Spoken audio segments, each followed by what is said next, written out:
thank you.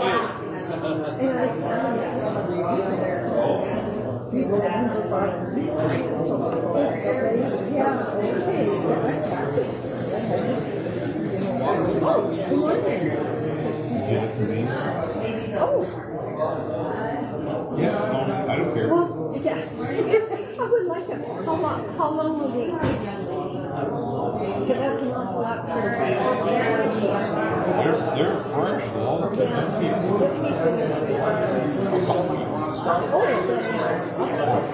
Thank you. Is that what's No.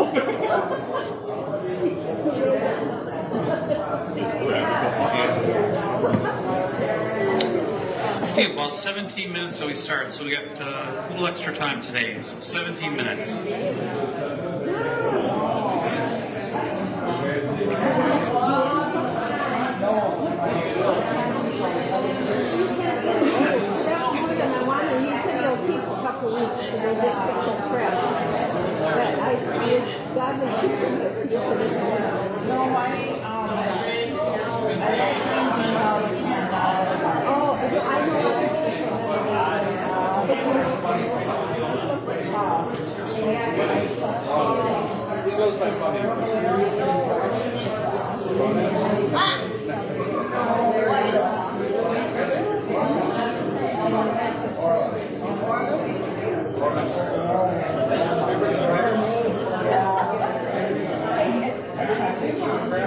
Oh, good. That's just the phone comes up to me and says, I didn't know the guy.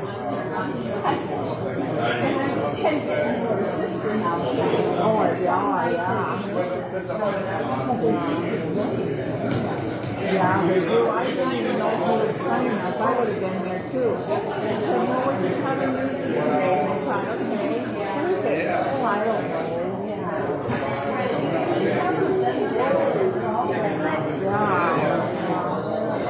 That was She went to a truck stop with red, white, and blue and turquoise hands. And our yellow took it. I was not happy. I was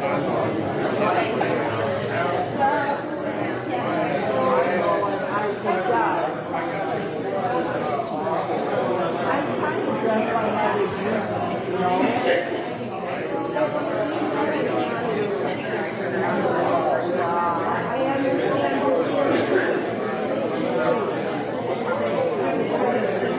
about 80 Oh, yeah, but it's so muggy. It is, the humidity is terrible. Oh my God, it was hot. Did you? Right? Yeah, it's wet. I mean, it's sort of drizzling right now.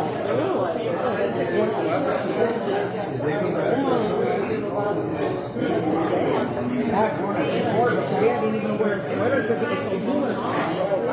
It's cool. I like it.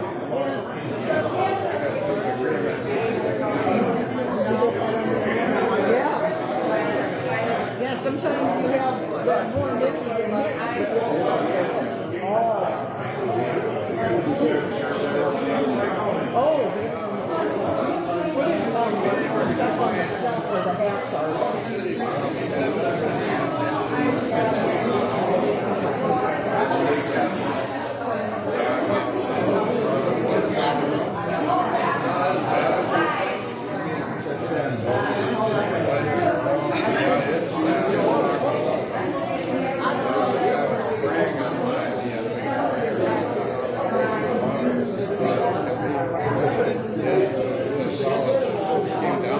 Sheets and those two. That's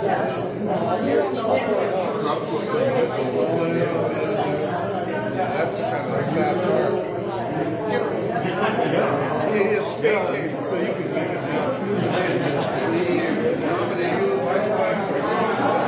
nominee vice president. He doesn't know what he's doing. Gets his speech down. Yeah, it's a pretty wet night. Big heavy.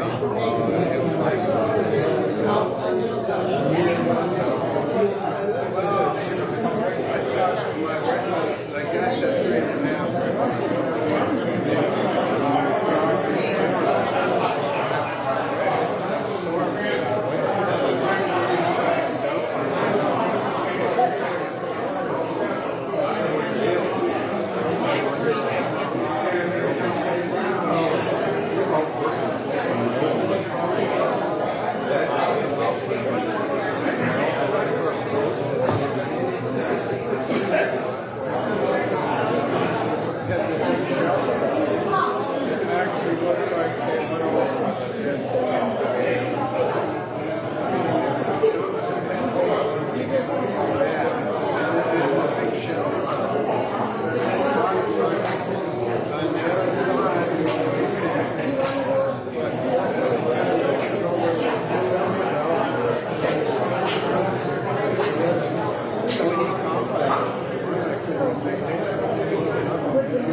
day that we should start wearing masks for the smoke because it's very toxic. But how many of our ancestors took those wood stoves and everything? I think this is bad. My daughter was sitting very close in this part. Yeah, and one of those must have been ones. And they had shut down the whole agency again because they all got COVID. Are you kidding? I thought maybe not. It was bird flu. What? That's what I thought it was going to be this year. It was bird flu. Really? It's still cold. All it is a bad head cold. Get over it. Yeah. Stay home if you're sick and get over it.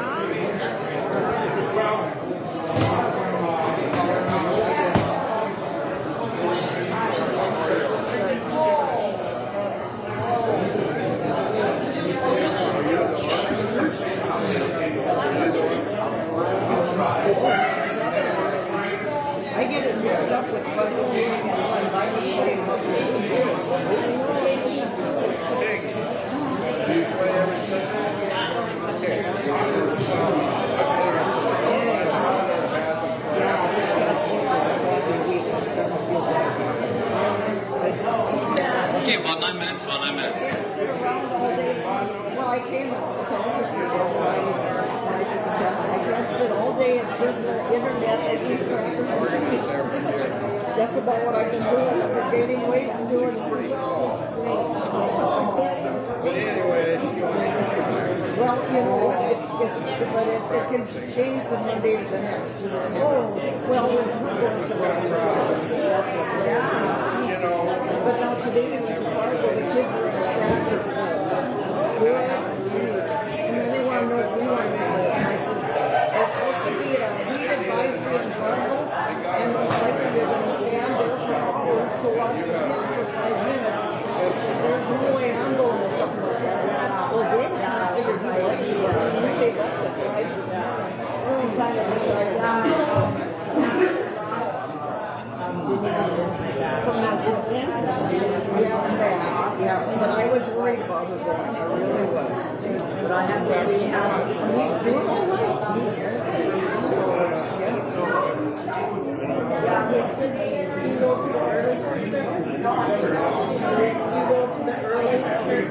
very seldom. Oh, no, they said I don't want to sleep in. whatever. This one's not good.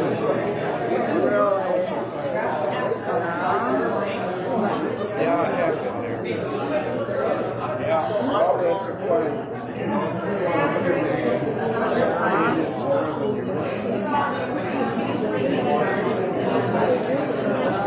Plus I have 2 other jobs, or 3.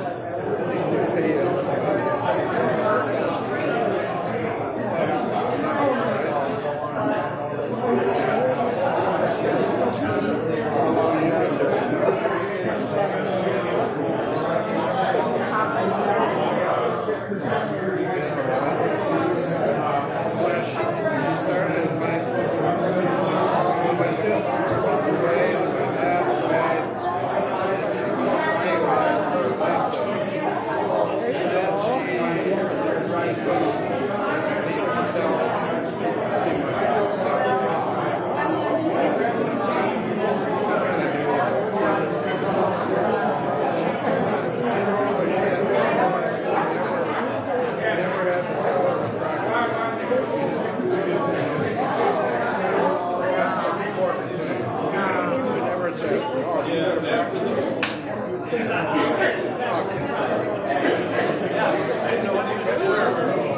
Safe spot for you.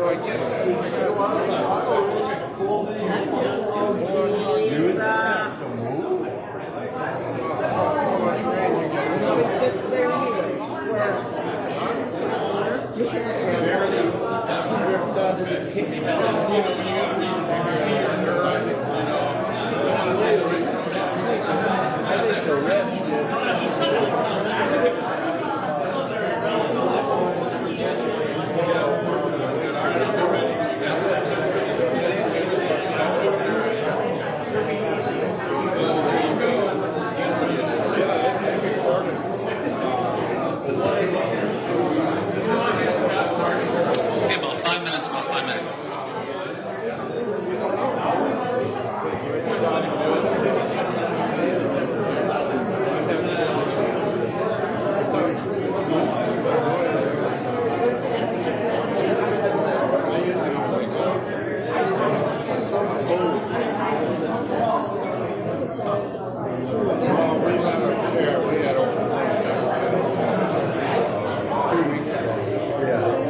put lotion on, now then I'll be fine till I get to the bathroom.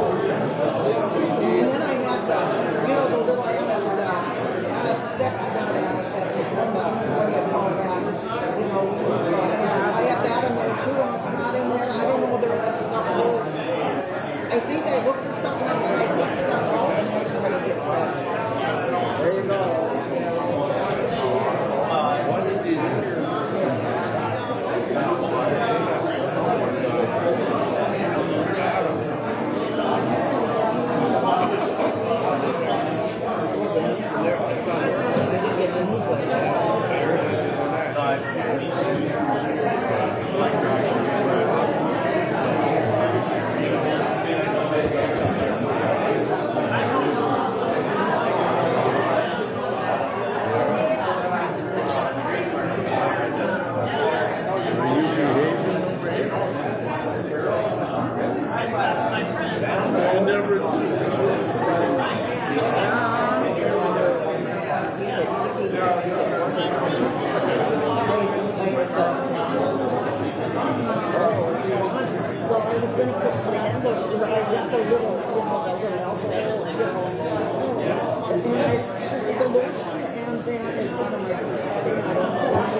Okay, about 2 minutes we'll start, about 2 minutes.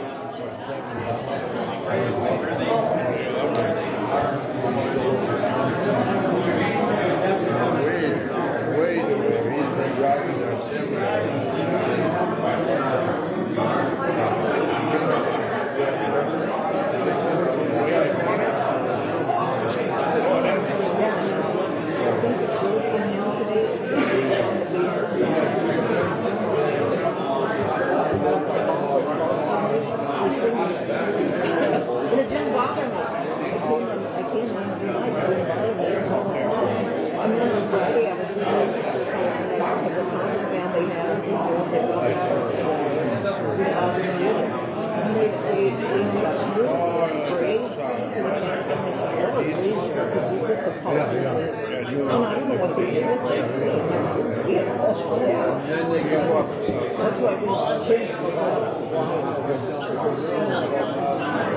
They're such a, well, I don't know. I should have did. I didn't know if they had this house once. Somebody bought me a thing this tall in my living room. I had no idea. Those things are real easy to grow too. But then rose, I didn't like it being with their East lilies because the flower boxes that they were potted plants. Well, they had East lilies, but then there were these little plants that were yellow. And I thought maybe they would just have them beside. Well, yeah, we went and showed the East lilies. And here, I watered it last night. I looked into that little plant. Okay, let's start finding the spot to get started here. It's 9:30. Are we out of sheets or are we okay back there? Do we have enough sheets back there here still? Okay, sheets back there. Okay. Oh, am I getting one of those today? What's that? Am I getting that today? No, we'll promote it, but yeah. It is, but yeah, it is, but this is going to be nice. It might be awful. All right, let's grab a chair. Okay, as we get started today, I want to toss something by you. Toss a couple things by you. First, again, real quick, sheets are back there by the table. So if you need sheets for today's study, Also, newsletters are available for the next month here for September. Just want to mention with the September newsletter article, I think all of them are really, really good. This one, the article that I wrote, is a little bit longer. I spent, gosh, about 6 to 8 hours writing that article, researching it, and so it's let me just put it this way, it's not just a fluff kind of article, and they typically aren't, but this one has some substance in it, some things for us to consider. There are some pretty big ramifications as we ponder this for our church and as we look into the future as far as interacting with the state, Caesar's sword and so forth. So we'll be covering that topic, but I encourage you to, if you had a chance to read the newsletter, I think you'll really appreciate the article. Okay, so before we start, I do want to toss something by you. And so I'm going to hold this up here. You guys can see this. It's heavy. Okay? So let me explain to you. So we had a parishioner that made that and brought it to me, and they said, here, I want you to check it out. And it costs about $75 for all the materials for it, and it's definitely really heavy. And the idea was this, kind of got brainstorming, so it was, a big chunk of this was their idea, then we kind of synthesized it with a couple ideas that I had. And so where we're at right now, kind of going to give this what we'd like to do, to pitch, kind of think about, is when we baptize our babies, we have a parishioner, a couple parishioners that knit together these wonderful little white blankets that are with waves, look like waves, like water. And so when we have a baptism today, we will place that white garment over top of the child, signifying that they're what? Washed clean in baptism. Then we say the next time that they'll have a white garment on them will be at the funeral service. Actually, no, it'll be confirmation, where they wear a white garment. And then the next time after that will be a funeral, when we have a funeral pall on them, signifying that they're baptized. So this person made this, they said, wouldn't it be nice to have these to give away to those who've had loved ones that passed away? And then as we got visiting, the idea came forth of, well, what happens when we do the commendation of the dying? Now, if you don't realize this, we have in our liturgy something called the commendation of dying. It's kind of like the Catholics' last rites. We call it the commendation of dying, and where we commend the loved one into the hands of Christ for the time that remains. And we typically do that when we know that death is what? Imminent, and it's for sure. And so the idea was that, well, what if we get a bunch of these made, okay? And that when I go to the hospital, and Pastor Roth go to the hospital, when we do the commendation of dying, we would then place this on the loved one to wrap them, to remind the loved one and their family that what? They're baptized into Christ.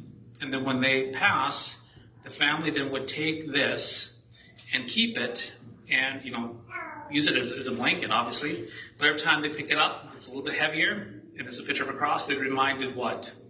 That their loved one, their son, daughter, parent, sister, father, mother, is what? Baptized into Christ, held on Jesus. And so, anyway, I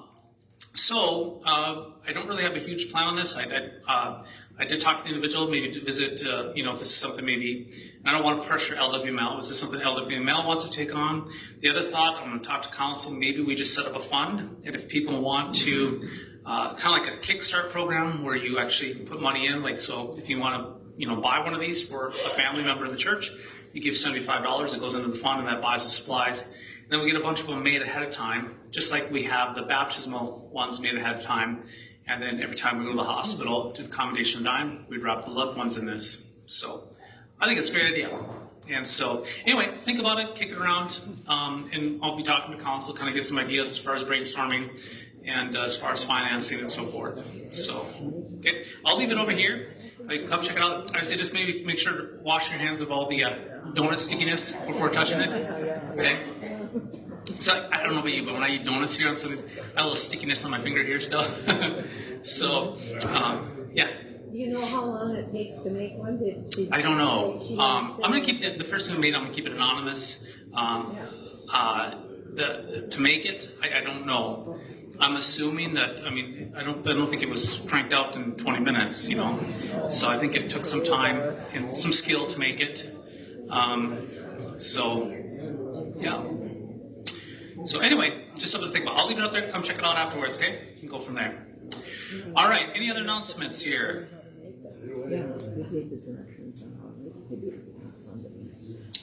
Okay, well, let's get started today. Let's have a word of prayer. Heavenly Father, we thank you for the gift of marriage. We thank you for this holy estate that you call us into. We pray that you bless and keep marriages in this church. We pray that you uphold the families in this church and community. May you continually sanctify us in this wonderful gift of marriage itself. In Jesus' name, amen. All right, so we are 1 Corinthians chapter 7, 1 through 7. So, like last week, today we're dealing with some heavy stuff, okay? We're going to be talking about sexual fidelity, so when it comes to marriage. And so let's just jump into it. So 1 Corinthians chapter 7, 1 through 7. So I ask somebody to read that nice and loud, please. Verses 1 through 7, 1 Corinthians chapter 7. Now for the matter you wrote about, it is good for a man not to have sexual relations with a woman, but sexual immorality is occurring. Each man should have sexual relations with his own wife, and each woman with her own husband. A husband should fulfill his marital duty to his wife, and likewise the wife to her husband. The wife does not have authority over her own body, but yields it to her husband. In the same way, the husband does not have authority over his own body, but yields it to his wife. Do not deprive each other, except perhaps by mutual consent and for a time, so that you may devote yourselves to prayer. Then come together again, so that Satan will not tempt you because of your lack of self-control. I say this as a concession, not as a command. I wish that all of you were as I am, but each of you has your own gift from God. One has this gift, another has that. Okay, so we have a lot of stuff going on here, and I think we're just going to jump right into it and unpack it as we go. There's a cultural double standard in the city of Corinth. Keep in mind that Corinth was like Los Angeles, okay? So it was Los Angeles of the Roman culture that day. It was a Roman city, not a Greek. Even though it was in a Greek location, it had a Roman cultural ethos. The ethos, when I say the word ethos, I love that word ethos. It's kind of like the flavor of the culture. The ethos is how things function and how they operate. And so the ethos was a double standard of sexuality. So let me just, to explain this, I'm going to read this paragraph that's pretty blunt, but gets right to the point. And it says this: a man who gets laid multiple times from multiple women is often praised and labeled a stud. Women who are promiscuous are typically labeled in culture as sluts. This is the culture of many parts of the United States. Tragically, there are certain groups within culture that hold to this double standard of stigmatization in regard to sexual promiscuity. In other words, the promiscuity of the man is judged less harshly than the promiscuity of the woman. The man needs to merely mature and settle down, whereas the woman is loose and has no moral compass. Okay? We do see this now. Maybe the cultural standards have changed on it, but historically, this has been portrayed in movies, and we'll get to this a little later on. If you look at James Bond in all the movies, he always gets the girl. In every movie, he has a different girl, and that's what, good job, James, you got your woman. But yet, you have a woman that does the same thing. She's frowned upon as being, quote unquote, loose or damaged goods, or however you want to say it. And so there's a double standard, okay? Very much a double standard. Do you think? Let me ask you. For the generation, older generation, am I accurate in saying that? And how about the younger generation? Is that double standard still exist? What are your thoughts? Does that exist like in high school? Yeah. Okay. So the young guys are saying it does. How about? Did I capture that right with the older generation? Does that double standard exist in our culture? Yeah. Yeah. Yeah, I remember back. High About 100 years ago? I mean, The thing was, if a young lady got pregnant in high school, she wasn't allowed to graduate. I mean, there were times I heard where they literally chased the girl down and tell her, you can't graduate just before graduation because you got out and she was pregnant. However, the young man, the other part of that duo, was not chastised nor punished nor recognized or anything else other than, oh, okay, yeah, he should be daddy. yeah, But she's mommy, ooh, nasty, yeah. nasty. So- So yeah, the double standard is there, and it is diminished considerably from what it used to be. Yeah, so double standards there. Now, here's what we got to remember from the book of Ecclesiastes, right? Book of Ecclesiastes tells us there's nothing new under the sun, right? Nothing new under the sun. And as a result of that, nothing new under the sun, what we realize is what has happened in the past still happens today. And what is happening today is the same what happened in the past, okay? So let's look at the first century Corinth here, Corinthians, and wrestle with this. The first century Corinthian ethos typically accepted that men in the first century would be promiscuous, yet the married women were bound to sexual monogamy. Okay, so men, it was accepted that they would be promiscuous. In other words, in that culture of Corinth, it would have been said, oh, boys will be boys. That's how it would be stated. Oh, boys will be boys. Whereas the woman, she had to be monogamous. In other words, she had to be bound to her husband, and that's it. But the husband, he would be what? Boys will be boys. They'll do what they'll do, whatever, right? Okay, so the double standard of marriage of married individuals combined with the first century Platonic anthropology and philosophical hedonism, I'll unpack that, don't worry, led to the ideology that the man had authority over his wife, yet the wife did not have authority over her husband. Furthermore, she not only did not have authority over her husband, but she would have to grant him a license for possible licentious sin. It was so severe that if the wife was maritably unfaithful, that she could be indicted with a criminal offense. The husband, on the other hand, had a completely different standard. Adultery on behalf of the husband was not only tolerable, but justified. It was justified that the drunkenness and depravity of the man wasn't shared with his precious wife, but with some lesser woman in status. Now, let me explain to you how this works. It's pretty clever how this works. Okay, now keep in mind, right? Keep in mind that you have the influence of, we have the soul and body, right? Okay, now, if we go towards Gnostic kind of thought, Gnostic Platonic thought, we would agree with them that there's the soul and the body, right? The soul and the body, that they're what? That's what makes us alive. But we would say that the soul is not somehow more important than the body, and the body is not more important than the soul. They're both what? Both equal, both created by God. Now, if the soul was more important than the body, then the body would not be resurrected on the last day.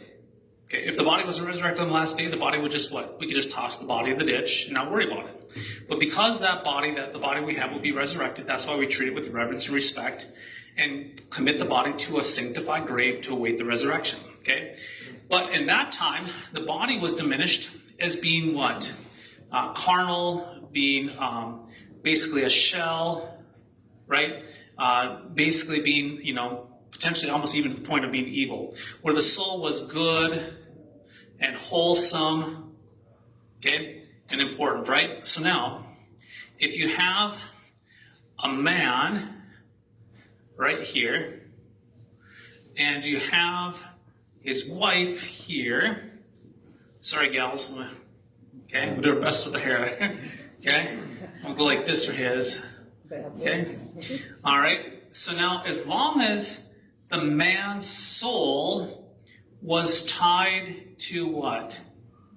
His wife, he could what? Then do what?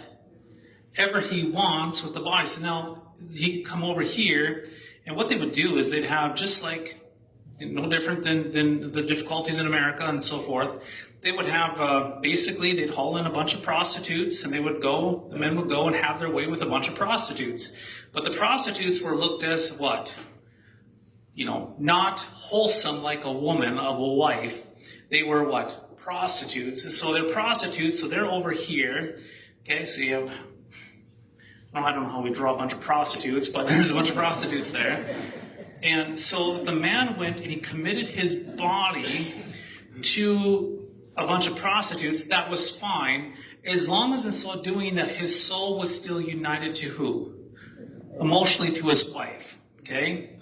So it was deemed like, how was your time with the boys, honey? Oh, we played some poker and we watched some football and slept with a bunch of prostitutes. And it's like, well, what? It doesn't matter. They're just, my soul's with you. My love is always eternal for you. Besides, the body doesn't matter. It's just the body, right? So yeah, my body had some pleasure with these prostitutes, but as long as my soul is committed to you, we're fine. You hear how that works? Convenient, huh? Not only is it, totally convenient, but it's sinful. Extremely sinful, okay? So, the husband had a completely different standard, whereas the woman, she could not do that, okay? It was justified, okay, that this drunkenness and depravity of the man wasn't shared with his precious wife, but with some lesser woman in status. So in other words, the man could go and be, boys will be boys, they can do all this rambunctious stuff, but it's just, would be decadent and terrible stuff. But, he wouldn't do that terrible stuff with the woman that he loves, okay? So the ethos of Corinth, the wife had the respect of the man, and that is what mattered the most, through his soul. This ethos of Corinth is also very much alive and well in our popular culture. Just look at Hollywood and how they portray males and females. James Bond always gets his woman, thus labeling him a stud, as we've already covered. However, Sharon Stone's risky and provocative role in the 1992 thriller Basic Instinct brought about a tremendous negative stigma. And so we see the double standard in today's culture. Okay? So, now, let's pause there. Let's imagine you're not a Christian in Corinth. Let's imagine you're not a Christian in Corinth, and you see this double standard. What would be the logical conclusion of how you would take care of that double standard? What would you do if you're not a Christian? What would you fight? How would you fight that double standard? Try to make laws that women would be able to do what they want to do with their own body. Yeah, so logically, Barb's absolutely right. So if you're an absolute pagan, okay, so if you're a pagan and you're looking at it, especially if you're a woman, and you look and say, these men, they can go and do whatever they want. We women, we can't. What makes them different than us? We should be able to what? Do whatever we want, just like them. So we need to liberate the woman from being what? Possessed by the man and being underneath his thumb. And we need to actually liberate ourselves in order to what? Do what we want. We can be free just like them. In fact, we're going to get to this a little later on. There was a feminist movement going on in Corinth in this time. And so back in the 1970s, they were burning their unmentionable garments. There was the same kind of culture in Corinth where there was a rebellion of many women in the culture as well. We'll get to that later on. Okay, it's quite fascinating. However, back to this, so you would think that the culture, the women would double down and say, we want to have freedom like the men, but let's see what Paul does here. One would think that it would be morally just to advocate for the removal of the double standard in order to allow women to receive the positive stigma for their promiscuity. However, the Apostle Paul does the reverse in 1 Corinthians chapter 7, verse 1 through 5. Instead of removing the double standard and granting a license to sin towards women, he attacks the bad sexual ethics of the men. In other words, the Apostle Paul shows that the Christian husband does not have authority over his own body, but his wife does. For the man is not his body and his choice. For the man, it is not his body and his choice. Paul states in verse 4, for the wife does not have authority over her own body, but the husband does. Likewise, the husband does not have authority over his body, but the wife does. Now, I want us to think about that. If you're in the first century, and you're a guy, Paul comes up to you and says, the wife doesn't have authority over her body, but you do. The guys are going to go, arr, arr, arr, arr, right? Okay? I don't know if guys would do that in the first century. I mean, we just do that because we watch Tool Time, right? With Tim Allen, right? the men would say, yes, that's right. The woman her body belongs to me, and I'm, she can't do what she wants. The body belongs to me. And then Paul would say, oh yeah, but by the way, you're one flesh, and your body belongs to her. What? So Paul is simply saying to the men, you don't have authority to go out to the guys' night out and booze it up and hang out with prostitutes because you're sinning against your wife, because your body is not your own, it belongs to your wife. Hear that? How powerful that is? How incredibly powerful that is. Okay? Pause there. Thoughts on that? How about the guy that has lots of wives? Yeah, how about the guy who has lots of wives? Yeah. My wife said, poor guy. I didn't say it. Polygamy, historically speaking, polygamy has sprung up. We even see polygamy in the Bible. But just because polygamy is in the Bible, I want us to be very clear in the Old Testament. Polygamy is described in the Bible in the Old Testament, but it's not supported. So just because the Bible comments on a historical thing that happened is not endorsing it. So there is polygamy that happens, which we would say is sinful and wrong. But polygamy brings up it's a whole different realm. He's the smartest guy ever. Yeah. Well, what's that? That's how we learn. Yeah. Solomon had he made a lot of mistakes and came to his senses later on. Polygamy, we should actually go through polygamy sometime just to talk about it. It's a really good topic. I think I've told you my story about the bigamist. You guys know how do we define bigamist? What is a bigamist? A guy has what? Multiple wives. Okay, so and I'm going to say this publicly so people that maybe my previous church community can hear this, so they can hear this. I took a hard stance in Gwinner, North Dakota on a social issue in the church. And it was a small town, about 800 people in Gwinner. So word got out that the pastor of the Missouri Synod took a hardline stance. Imagine that, right? A Missouri Synod pastor taking a hardline stance on an issue. And what happened is then it circulated in the small town Gwinner that Pastor Richard was a bigamist. And what they meant to say that Pastor Richard was a bigot, but they called me a bigamist. So I came home and I told Serenity, I said, hey, news on the street in Gwinner, North Dakota is that I'm a bigamist. Serenity goes, where's that other wife at? I said, I'd love to put her to work to do dishes for us. So Serenity was actually pretty excited about that. She goes, we put her to work to do dishes, we have her cook for us, And so anyway, I went down to the coffee shop one day and there was a bunch of people from the different churches, and I sat down. How's it going, Pastor? I said, I heard the great news. I said that apparently I'm a bigamist. And I said, you know what a bigamist is? And they're like, no. I said, it means I have multiple wives. And I said, I think they were trying to call me a bigot. I said, so, man, they're trying to insult me and they can't even do it right, So anyway, funny stuff. All right, so let's talk about the next part here. Better to marry than burn. Okay, this is pretty powerful to consider. Okay, but before we go there, that makes sense what Paul is doing. Paul is addressing the double standard, not by enabling women to capitulate to the same sin, but he's doubling down against the men. He's doubling down against the men, which I like. When I do premarital and marital counseling, I'm always up front. I always tell the couple that I'm typically the hardest on who? The man. And I don't apologize for that. I double down on the man consistently. And what is Paul doing here? He's double downing on the man, calling him out for his sin. Okay? So, wives, your body is not your own. It belongs to your husband. Husbands, your body is not your own. It belongs to your wife. Yeah? Okay? All right. And why? Because we're one flesh. We hear that from the Old Testament, that we're one flesh. The two become one. Okay, better to marry than burn, okay? The Apostle Paul uplifts celibacy as an honorable estate, okay? Celibacy means what? Just make sure we're right on the definitions. That means that you're not married, and you're not what? So it's being single, but not having what? Sexual relations, that you are what? Chaste. That you're single and chaste. So he uplifts that as an honorable estate.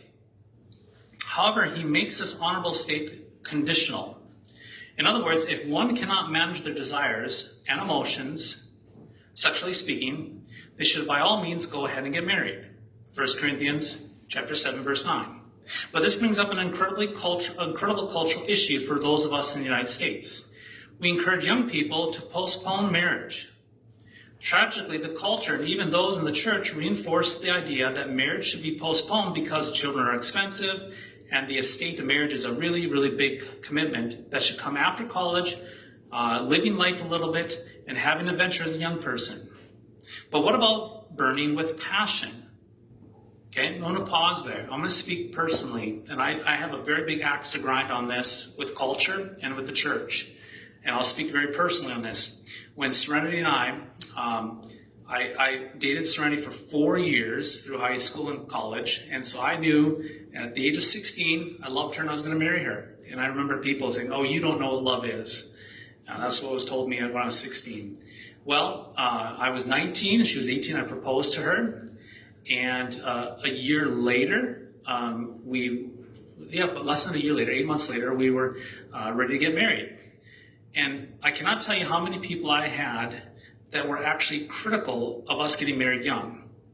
And what was stated to us is like, "Oh my goodness, you're married so young, you're going to have kids. If you have kids, then guess what? You're not going to be able to do college. If you can't do college, you're not going to get a good job. And then what's going to happen? Your whole life is going to be ruined." As if marriage was what? Not good, and kids are what? Well, kids are kind of a pain. We'll all agree with that, right?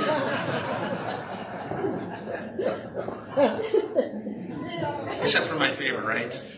Anya always goes, Anya comes up all the time. "Hi, Dad, your favorite daughter, so your favorite child is here." And so she always calls Matthias my least favorite. Which we're just joking. Okay, so back on task. So we look at children. We can look at children as what? Terrible. Marriage is a ball and chain. And I cannot tell you how many conversations I had from people saying, "Don't you want to wait and just experience life? And maybe just, be single, or, are you sure this is the only girl that you've ever really dated? This is the only girl, are you sure she's the one?" And I cannot tell you how insulting that was, and how that's not looking at marriage as what? Marriage is honorable. Marriage is a gift. Children are a blessing. Children are wonderful, fantastic. It is what? God tells Adam and Eve, "Be fruitful and multiply." So when children are born, we say, "God be praised for life, the gift of life." When people step into marriage, when I have people come in for premarital counseling, the first thing I say is, "I'm thrilled you're in my office. I'm thrilled that you want to step into the estate of marriage." Marriage is wonderful. It's a wonderful gift. Now, we mess it up as a culture, right? We mess it up as sinful human beings. But the estate of marriage that God established is a wonderful thing. Even though we as human beings oftentimes drag it through the mud. Nonetheless, it's still godly and true. Okay, but let's go on here. So what happens is we have a way in our culture of saying you should wait till marriage, kids are a burden, don't do it when you're young. But then here's the problem. We don't address what Paul addresses here in 1 Corinthians 7:9. But what about burning with passion? Unfortunately, culture and even the church turn a blind eye to this issue. Instead, the culture and church will speak negatively about the marriage of a young people, but will not speak negatively of sex outside of marriage. How twisted is this? Sex outside of marriage is sin. Marriage is a good gift. And so if a young couple is burning with passion and they can't afford to get married, it is better for them to be married and poor than flirt with the fires of hell. St. Augustine once said this, "If anybody cannot live chastely, let him take a wife and go in surety to the judgment of the Lord." In fact, the church should be so bold and supportive of marriage that we should open up our wallets and help financially subsidize young married couples who choose the honorable state of marriage and choose not to burn with passion. Why wouldn't we spend money on upholding marriage the same way that we spend money to uphold unborn babies through women clinics? Okay? Now, I'm taking a very bold stance on this, but the point being is this. is marriage is a wonderful gift. And what Paul says is if you have a couple who are burning with passion, or if a person is burning with passion, it's better to what? Get married and let that passion, which is referring to sex, to be what? Sex to be within that estate of marriage, than to what? Go the way of Corinth, which is sleeping around outside of marriage. And so we have to be very, very careful that we understand that sex itself is a wonderful gift within marriage, but when it's taken outside of the estate of marriage, it's sin because it has a lot of devastating consequences outside that holy estate of marriage. Okay? I'm going to pause there. Questions, thoughts, feedback? Well, I'm sure that there will be people who will say, you know, do you really, is this really the right person for you? And you think about all of the marriages today, where there's multiple marriages with the same person. And so that's what you have to deal with the church. How's the church going to deal with that? Yeah. Well, that's one. I don't know if you guys realize this, but at St. Paul's, if somebody, we get calls here at the church probably 2-3 times a month, and I try to handle this very respectfully. We obviously don't have the yellow pages anymore. You know, we do, but what happens is people will go on to Google and they'll search through churches, and I get phone calls all the time from people. They're just saying, "Hey, this is Susie. And we have a wedding coming up and just wanted to see if your church would do the wedding." And what I try to do right away is I say, congratulations, because I want to what? Uphold marriage. The very fact that they want to get married. I said, that's awesome. I said, marriage is wonderfwonderful. It's awesome. I said, I've been married 25 years to my wife. It's great. I said, I'm so excited for you. We celebrate that.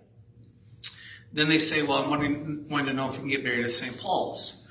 And if I just said yes, we would probably have over 50 weddings here a year, if I said yes. So I said, oh, absolutely. Can we do your wedding here? Absolutely. But I said, we have a couple conditions here. So I never say no. I said, first of all, we only do weddings for members here at the church, so we want you to be a member. But I said, I would love to be your pastor. I would love to have you be a part of St. Paul's Lutheran Church. I said, we have a phenomenal church family. Wonderful people here. It would be great to have you be a part of this church family, and in the future have kids and be a part of Sunday school and confirmation and be a part of this wonderful church family. So I said, I have basically for becoming a member, I meet with you and I have a bunch of videos on membership videos on teaching of what we believe and why. And so we have about 10 to 15 videos that you'd watch. You meet with me. And it's really easy. It takes a little bit of work, but you'd have to do that with me. That's stage one. Then number two is we would do premarital counseling. And I have you do a 300-question essay. I'm licensed for something called Prepare and Enrich. It's a 300-question essay, multiple choice questions and so forth. And it's judged on what we call a Likert scale. And what we do is once you do that survey, that assessment, I will know more about your relationship than you do within about 5 minutes to look at the results. I'll know about your communication, how you have conflict and resolution, your spiritual beliefs, your view on sexuality for each other, partnership styles and habits. And I know the full gamut of everything. And then what we do is the three of us, we actually go fishing. We look for problems in the relationship, and we bring them to the forefront, and we deal with the problems right now before you get married, so we don't have a pattern of establishing a pattern for the next 40, 50 years of bad patterns of not dealing with things. So I said, typically what happens is the man is the one that doesn't want to do it. By the time we're done, he wants to keep going in the world, and the gal's like, we're done. And so I said, if you're interested in that, let me know, and we'll do that. How many people come back? Probably less than 5%. Okay? We've had a couple that have done that. Okay? But it's very, very minuscule. And they say, oh, thank you. Well, I'll let you know. I said, yeah, let me know if you're interested. I'd love to help. I'd love to help you become a member. I'd love to take you and do premarital counseling with you and so forth. And we don't get that. Okay? So, marriage. So how do we deal with that in the church? We take marriage. It's a wonderful gift. What do we do with wonderful gifts? We take it seriously. We work hard for these wonderful gifts. And then we also confess that when marriages do end up in divorce, there is repentance and there's forgiveness in Jesus, and there's the atonement of Christ to cleanse sins and to forgive. So we uphold the forgiveness of Christ in the midst of the deep pain of divorce as well. Okay? We uphold the gift of Christ in the midst of that. Okay, thoughts on this here?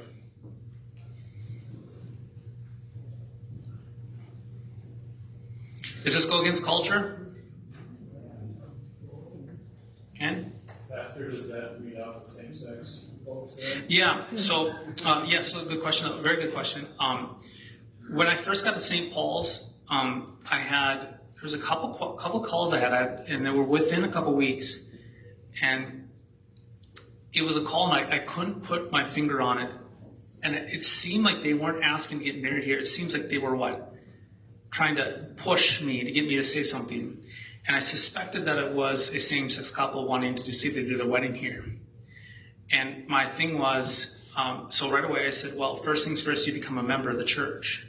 And then once you're a member, then we deal with marriage counseling. But I said, to be a member of this church, we want you to believe, teach, and confess what we believe in this church. So I said, if you can't believe, teach, and confess what we believe in this church, then I don't know why a person would want to be a member of this church if you can't actually agree with us. I mean, I don't belong to all these other churches because I don't agree with them, so why would I want to?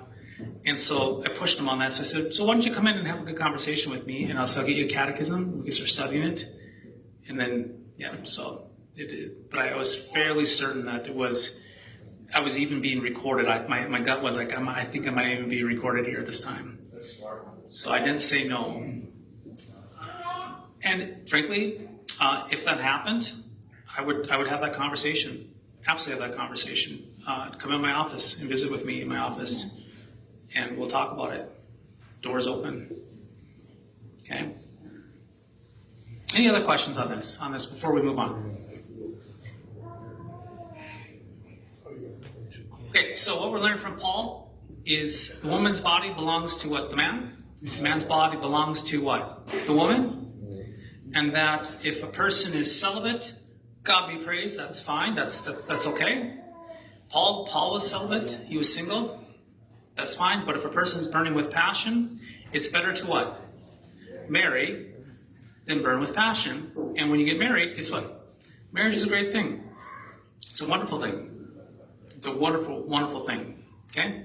And so, in my humble opinion, I think we as a church, as I speak as a whole, we need to do a better job of upholding marriage as a wonderful gift and being there for our young men and women as they pursue that. All right. Do not deprive. So Paul talks about this here in this text here as well. Let's read verse 3. Sex is a tremendous gift between a husband and wife. Not only does sex bring forth the miracle of life, the creation of a human being, it also serves to protect a husband and wife from the devil's schemes of sexual immorality.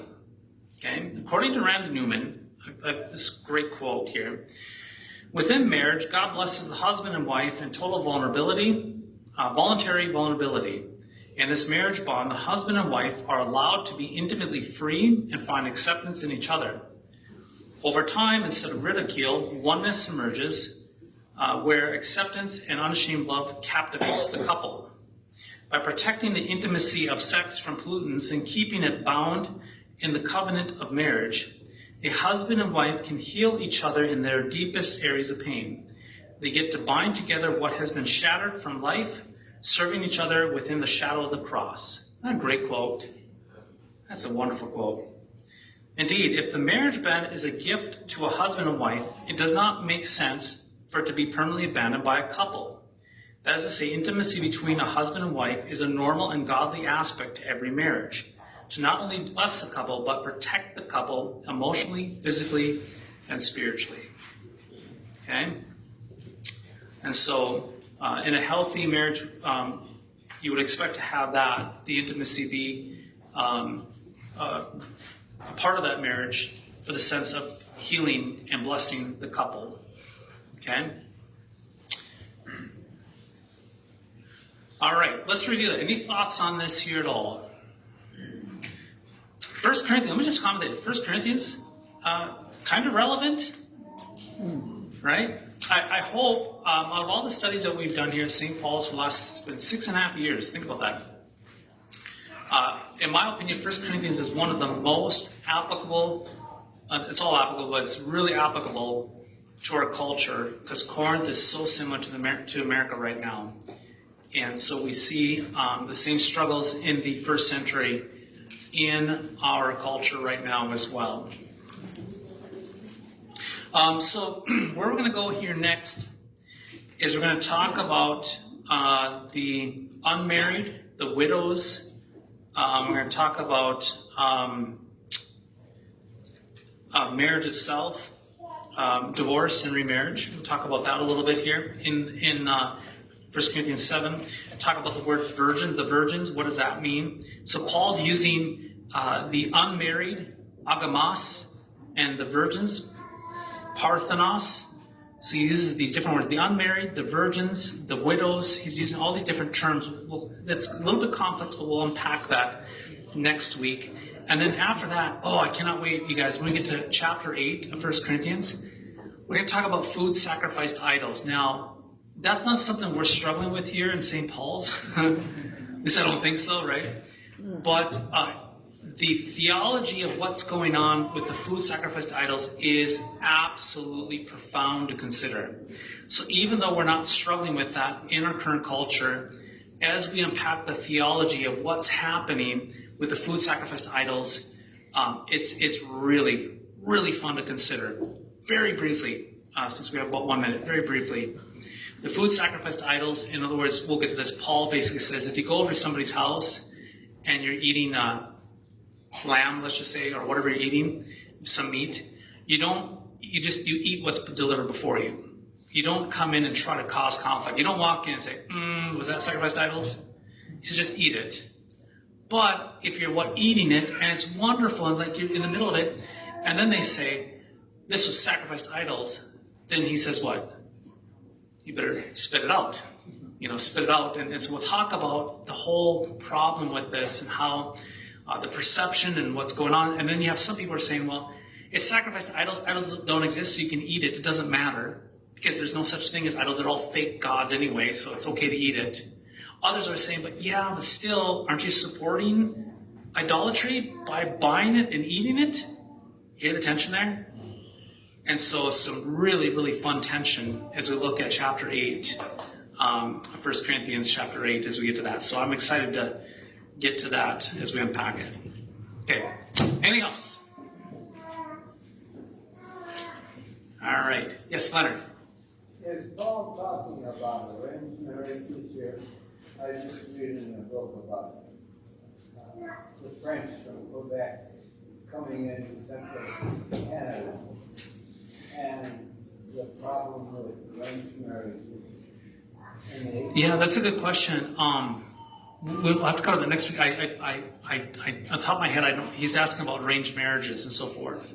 I think all of us men combined together maybe get an overture for this church and say we agree with that. I'm just being facetious. We'll talk about that next when we talk about marriage. In fact, I need to do some research.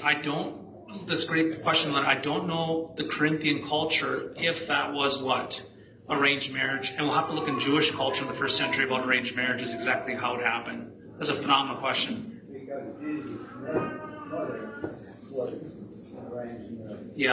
Yeah. So she's betrothed to Joseph. Yep. So we'll unpack that next. I'll make sure to have a section in this next week to talk about that. It's a very good question, Leonard. So thank you. All right, let's stand and pray.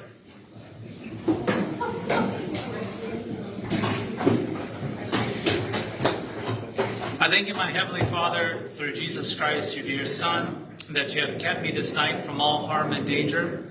And I pray that you would keep me this day also from sin and every evil, that all of my doings in life may please you. For into your hands I commend myself, my body and soul, and all things.